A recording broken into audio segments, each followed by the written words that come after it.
Sono tutte da chiarire le cause della morte in Uzbekistan di un 27enne originario di Bessica di Loria nel Trevigiano. È stato trovato senza vita in casa. In preda alla disperazione per essersi giocato una somma di denaro consistente, un mestrino ha finto un rapimento ed è stato per questo denunciato.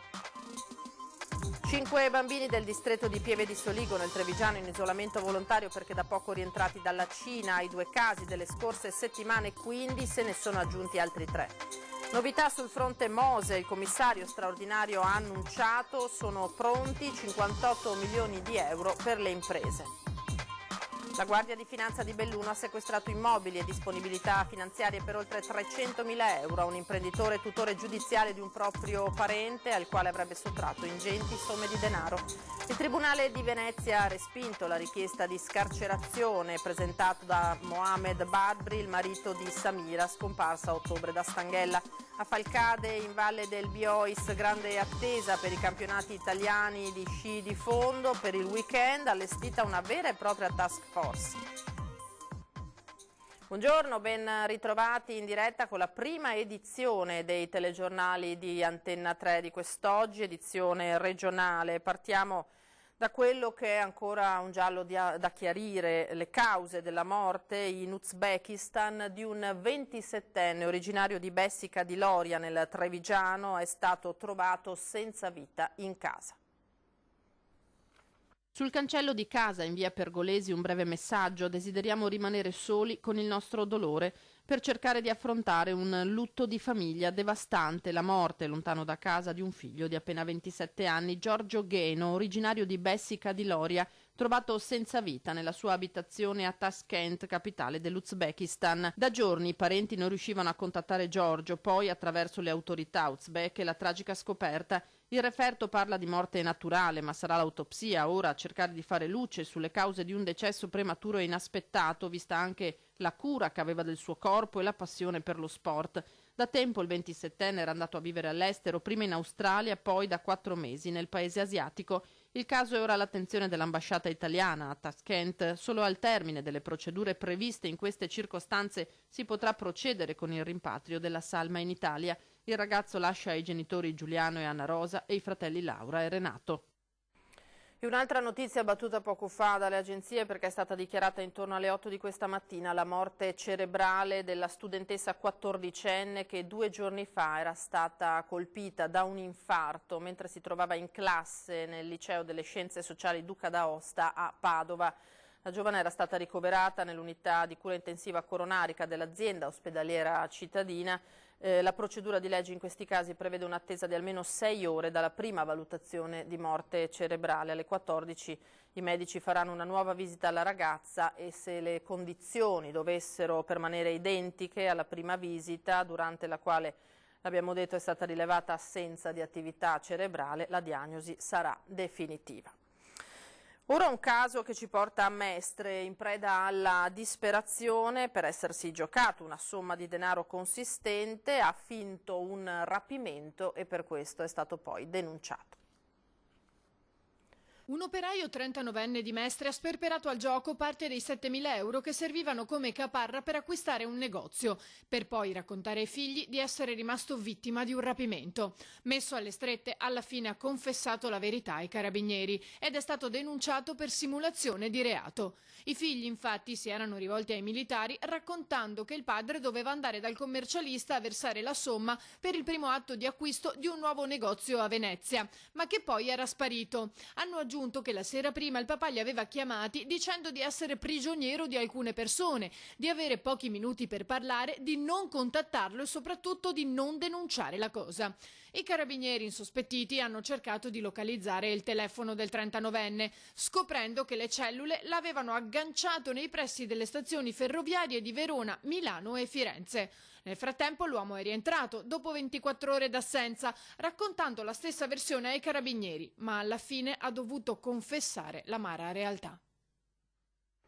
Ora parliamo di coronavirus. 5 bambini del distretto di Pieve di Soligo nel Trevigiano in isolamento volontario perché da poco rientrati dalla Cina. Ai 2 casi delle scorse settimane quindi se ne sono aggiunti altri 3. Coronavirus, sono 5 i bambini cinesi attualmente in isolamento volontario nella Marca trevigiana. I piccoli, rientrati dalla Cina, stanno attendendo che trascorra il periodo di 14 giorni necessario per capire se sia o meno in corso l'incubazione del virus. Ma l'UIS 2 Marca trevigiana specifica che i bambini al momento sono tutti asintomatici.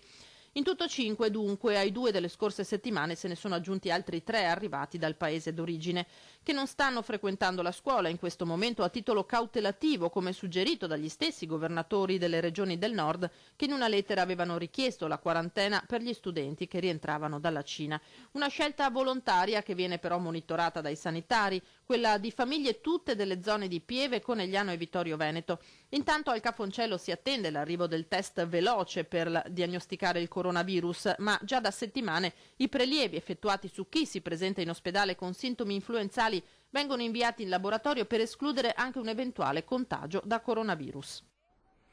E ora torniamo sul caso dell'ex seminarista che ha accusato 2 sacerdoti di abusi in seminario a Treviso quando era poco meno che ventenne. Una lettera di solidarietà verso i 2 sacerdoti della diocesi accusati è stata sottoscritta da religiosi e non, 150 le firme, ed è stata resa nota oggi dai vertici della Chiesa trevigiana. Ci sentiamo in dovere, si legge nel documento, di testimoniare che esiste un'altra storia. I mittenti sottolineano che la loro vita trascorsa nel seminario di Treviso è stata caratterizzata da uno stile molto familiare sia per i tanti momenti comunitari che per la disposizione degli spazi. Qualunque strana situazione, scrivono, difficilmente sarebbe potuta rimanere nascosta. Così dunque nella lettera, proprio nella giornata tra l'altro in cui in procura a Padova il docente universitario che accusa i 2 sacerdoti depositerà formalmente l'esposto. Ora a Venezia con il Mose, il commissario straordinario Elisabetta Spitz ha annunciato che sono pronti 58 milioni per le imprese. Sentiamo tutti i particolari dalla nostra collega Ilaria Marchiori che è collegata telefonicamente. Buongiorno Ilaria. Buongiorno da Venezia, è stata una giornata molto tesa ieri per quanto riguarda il Mose. Infatti in mattinata le imprese avevano confermato la minaccia di fermare i lavori a partire dal 1° marzo, visti i mancati pagamenti da parte del consorzio Venezia Nuova, come sappiamo, ma in serata poi è arrivata una nota del commissario straordinario Elisabetta Spitz che ha assicurato che invece i fondi arriveranno. Dovrebbero essere 58 milioni che il provveditorato alle opere pubbliche girerà poi al consorzio e che questi, precisa la nota, destinerà alle imprese. Le imprese però attendono delle conferme ufficiali. Di certo resta comunque il nodo di quest'opera per cui ci sono centinaia di milioni stanziati ma che non sono spendibili. Tra le regole della contabilità dello Stato, il peso del passato che riguarda tutte le accuse di corruzioni e che gli amministratori straordinari del consorzio hanno sanato, ma senza riuscire a rilanciare i cantieri e lo stallo che si è generato. Insomma, un nodo che si dovrà comunque sciogliere quanto prima se davvero l'opera deve entrare in funzione a fine 2021 e non manca molto tempo. Da Venezia è tutto, restituisco la linea allo studio. Grazie a Ilaria Marchiori. C'è anche un'operazione della Guardia di Finanza di Belluno che ha sequestrato immobili e disponibilità finanziarie per oltre 300.000 euro a un imprenditore tutore giudiziale di un proprio congiunto al quale avrebbe sottratto ingenti somme di denaro. Secondo quanto accertato dagli investigatori, il fratello, nominato tutore nel 2008, ha svolto il proprio incarico adottando una gestione del patrimonio gravemente negligente, sfociata nel reato di peculato, avvalendosi anche della cooperazione di un avvocato, figlia del denunciato, che avrebbe anche effettuato accessi per conto del padre alla cancelleria del tribunale, agevolandone la condotta illecita. Le indagini avrebbero accertato come il tutore si sia appropriato nel corso degli anni di ingenti somme di denaro derivanti appunto dalla mala gestione del patrimonio, tra cui spicca il mancato versamento della quota legittima alla morte del padre e la vendita nel 2016 della villa di famiglia di Belluno. Ora torniamo sul giallo di Stanghella, perché il Tribunale del riesame ha respinto la richiesta di scarcerazione presentata dal marito di Samira El Attar, scomparsa, lo ricorderete, dallo scorso ottobre. Il Tribunale del Riesame di Venezia ha respinto la richiesta di scarcerazione presentata dall'avvocato di Mohamed Barbri, accusato del presunto omicidio della moglie Samira, scomparsa dalla sua abitazione di Stanghella il 21 ottobre scorso. Il 41enne marocchino, che continua a dichiararsi innocente, rimane così in carcere. Il suo legale sperava che i magistrati alleggerissero la misura cautelare, trasformandola ad esempio in arresti domiciliari o altro. A sostegno della sua tesi, l'avvocato aveva sottolineato il fatto che sarebbero state raccolte poche prove contro il suo assistito, che si era recato in Spagna non per fuggire, questa è la tesi difensiva, ma per cercare la moglie Samira, tanto che Mohamed aveva con sé anche il biglietto di ritorno in Italia, e l'uomo ora sostiene che esista un profilo Facebook che può essere collegato proprio alla moglie. Ora parliamo di smog, perché dopo l'inverno nero delle PM10 il territorio della Marca Trevigiana corre ai ripari con un piano triennale per il miglioramento della qualità dell'aria, una mega operazione coordinata dalla provincia del valore di 5 milioni di euro.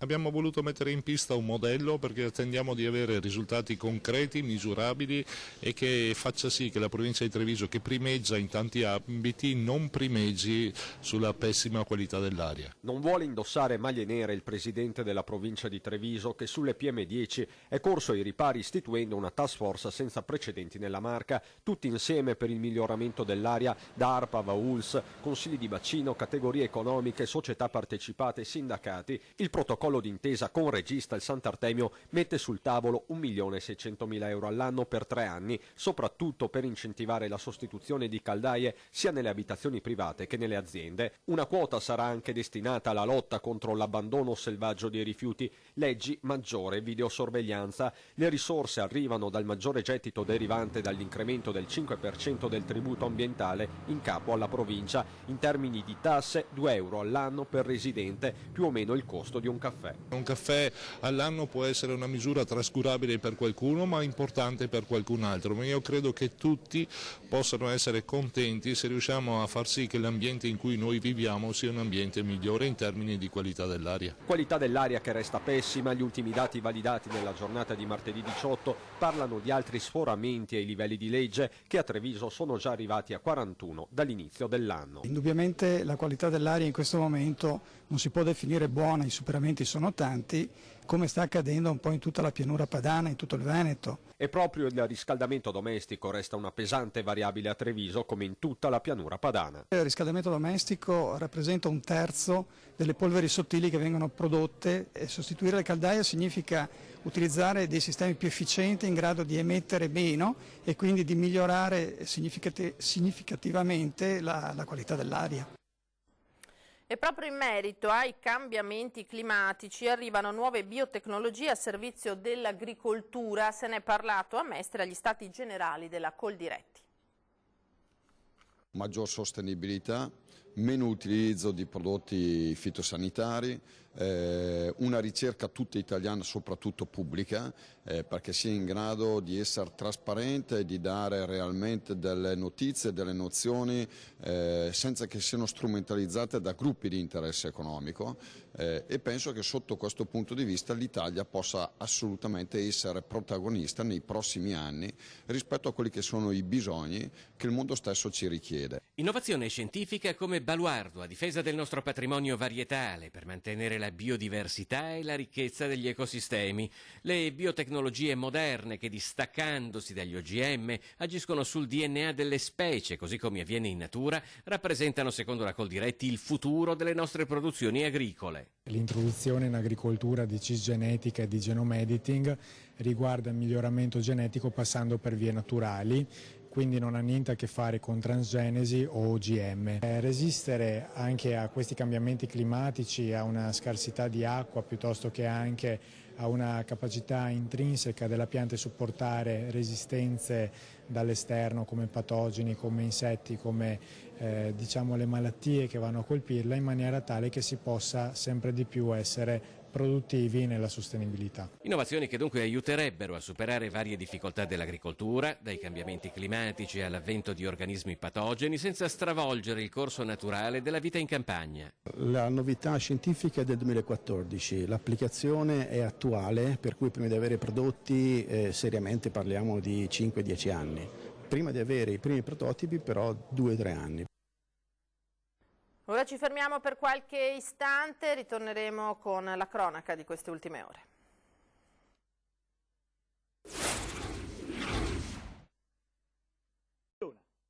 Ben ritrovati in diretta, prima edizione dei telegiornali di Antenna 3 di quest'oggi. Ora andiamo a San Vendemmiano, esasperato dai continui furti, un benzinaio si dice costretto a girare con la pistola.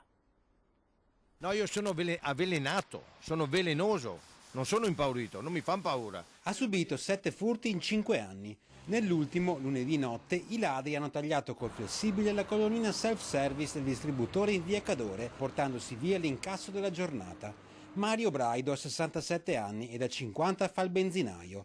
Esasperato per i continui furti, se la prende con la giustizia e con un clima, dice, in cui tutto è permesso. Siamo rassegnati, non siamo tutelati, al di là delle forze dell'ordine che sono bravi, che loro intervengono e tutto, ma la domanda nasce sempre spontanea. E se li prendono cosa succede? Domani mattina sono fuori di nuovo e si continua così. Da Vittorio Veneto, dove abita, deve passare a prelevare l'incasso dei suoi 3 distributori. Io ogni notte devo scendere giù a prendere i soldi, quella volta che magari non riesco ad arrivarci rimango sempre con l'ansia e col dubbio tutta la notte. Temendo sempre di ricevere una chiamata dal sistema d'allarme. Arriva la telefonata alle 2-3 del mattino, ormai dico cosa è successo stavolta? La metto anche su ironia perché tanto so cosa si tratta. E quando i ladri non agiscono indisturbati, il rischio di trovarseli di fronte durante il prelievo dei contanti. Così la decisione di muoversi armato.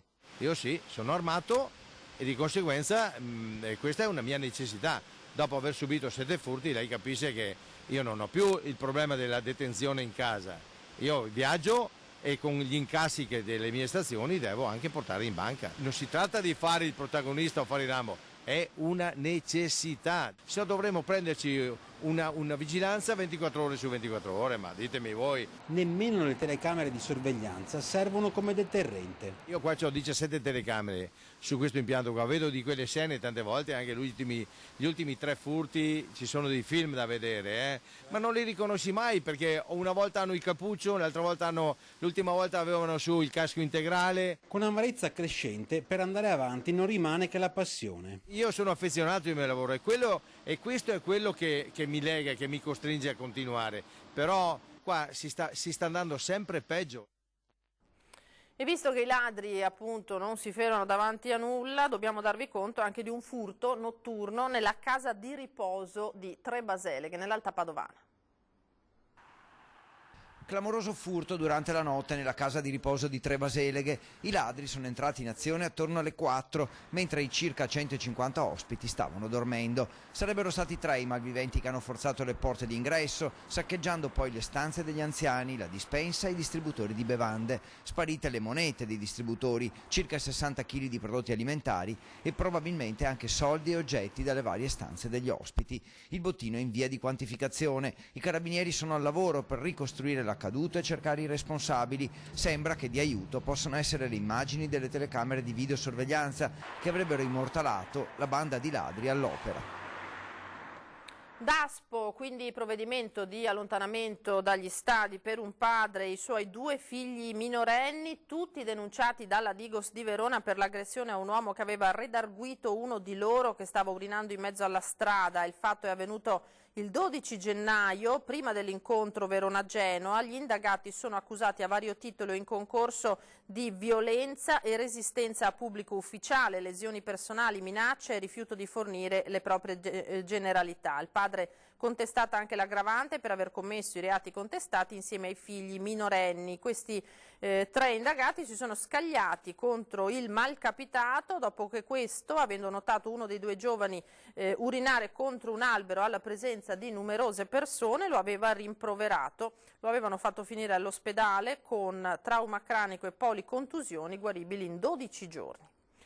Voltiamo pagina, andiamo a Montebelluna, al Memoriale della Grande Guerra, prosegue la mostra dedicata a Thomas Edison.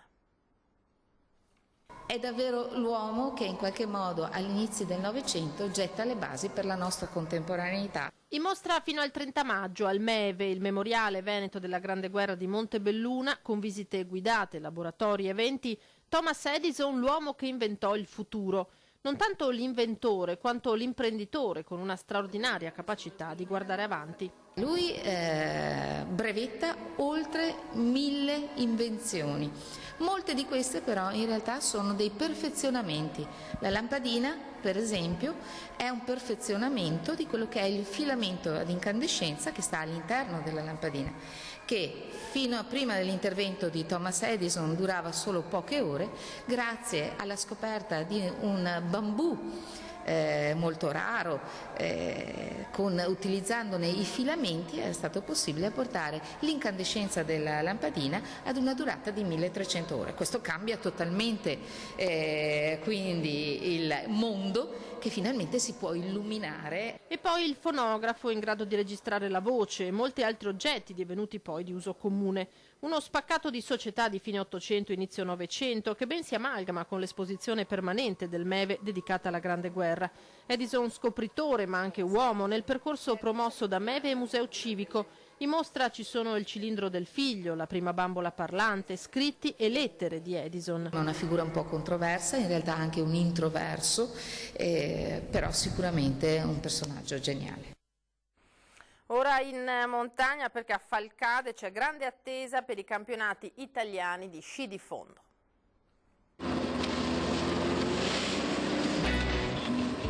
Falcade tornerà a vestirsi del tricolore e lo farà per un intero weekend con i campionati italiani giovani e la Coppa Italia Senior dello sci di fondo. L'appuntamento è per sabato e domenica prossimi sulla pista Pietroscola, da tempo struttura di riferimento per gli appassionati degli sci stretti a nord-est. Tracciato a 2 passi dal centro e con vista sul Civetta, Focomon, Cime d'Auta, migliaia le presenze attese tra atleti, accompagnatori, spettatori. Non a caso la macchina organizzativa è già in moto da tempo. Abbiamo preparato bene la pista, stiamo lavorando bene con i volontari, ringrazio loro, e anche l'amministrazione comunale che comunque ci dà un contributo importante per svolgere questo appuntamento che noi ci teniamo. Pronte al via tante promesse dello sci di fondo italiano e anche diversi atleti affermati, uno spettacolo che riporterà il grande fondo in Valle del Biois, 2 i tracciati, sprint sabato, distance domenica, entrambi in tecnica classica. Il vero banco di prova sarà però in salita. La parte più dura della pista si trova diciamo di là del ponte e prevede delle salite veramente impegnative, alcune delle quali arrivano addirittura a 40 metri di dislivello in un colpo solo, e sarà una gara veramente dura. Ma lo sport è anche arte, con le opere che per l'occasione sono state realizzate dall'artista falcadino Franco Murer, un omaggio allo sci di fondo che a Falcade è più di un simbolo. In chiusura una curiosità, perché c'è stata sorpresa questa mattina all'ufficio anagrafe di Mestre. L'attrice premio Oscar Emma Thompson e suo marito Greg Wise si sono presentati agli sportelli per registrare la propria residenza nel comune di Venezia. I 2 attori hanno firmato i documenti alla presenza dell'assessore comunale alla coesione sociale Simone Venturini, che ha fatto loro dono di un leone di San Marco. Thompson e Wise sono sposati dal 2003 e hanno una figlia, Gaia Romili Wise. Questa sera, subito dopo i nostri telegiornali, vi ricordo 20:10, si parlerà di consumi e molto altro, anche di agricoltura. Avremo ospiti Walter Rigobon, presidente della Diconsum Treviso Belluno, e Gian Michele Passerini, presidente della CIA Veneto. E invece in prima serata, 12ª puntata questa sera, come ogni giovedì, della Zanzega su Antenna 3, dedicata a una Rovigo straordinaria. Continua il viaggio di Lele Marcassa e Ivo Gallo alla scoperta del Triveneto. Questa sera protagonista, come detto, Rovigo, con le torri medievali, l'Accademia dei Concordi, la Pinacoteca di Palazzo Roverella. Un viaggio attraverso le curiosità della città rodigina e del Polesine, oltre ai paesaggi e ai grandi monumenti come la Rotonda della Beata Vergine del Soccorso. Ci sarà l'ingresso allo Stadio Battaglini, il Tempio Nazionale del Rugby, la musica del conservatorio, la gastronomia di una città meno nota ma che vi stupirà. Questi dunque i contenuti della puntata della Zanzega, in onda questa sera alle 21:15 su Antenna 3. È tutto per questa nostra prima edizione, grazie per averci seguito, appuntamento con i telegiornali e l'informazione di questa sera, vi lascio alle previsioni del tempo e vi auguro una buona giornata, arrivederci.